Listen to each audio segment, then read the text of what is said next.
See this? That was a billboard campaign that I ran.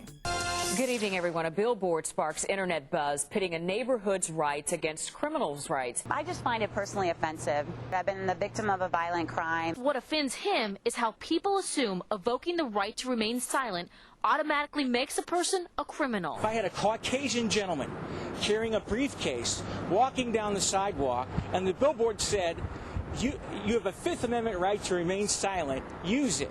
I bet I wouldn't be standing here right now talking to you. 911. Hey, I just got robbed at a gunpoint. How many subjects?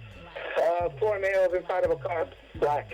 I got to go by Division 5. Jeremy Horton is the case that's on trial on Monday morning. Okay, Jeremy Horton is a guy who's accused of armed robbery. Still got his whole life ahead of him. No, I mean, I suspect some people are guilty.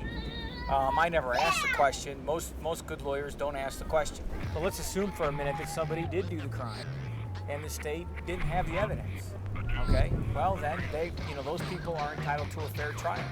And if the state doesn't have the evidence, those people would go free. I don't feel bad about that at all. Is that right, little kid? Huh? It doesn't happen that often. I mean, more often, it's the innocent people that are getting convicted. That's what bothers you. I'm in my office. We had this suspicion that my office was bugged. We're doing a criminal case, and we're sitting there thinking, God, if the U.S. government was smart, because they're claiming my guy had the crack in his mouth, they would do a DNA test on the bag. Well, I'll be damned, the next day there's a DNA test that materializes. And I suspected that my office was bugged because this really pissed the feds off. Once the federal government gets an eye on you, you're on their radar. They don't stop watching you, but I do know that they have a lot of power. You're paranoid.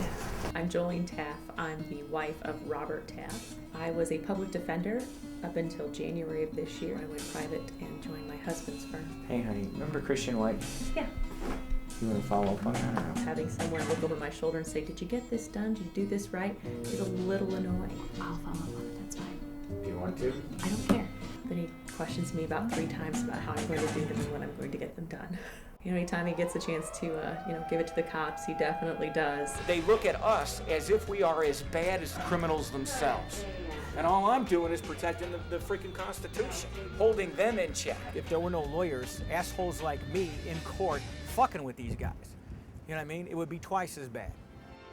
I've tried 136 jury trials. I can't remember one person I thought got free because of my skills as a trial lawyer that shouldn't have got free. But I can think of 3 or 4 off the top of my head that were innocent that I believe got convicted. How good is he as a lawyer? He is probably the best I've ever seen. King's taking back the throne, the useless sea.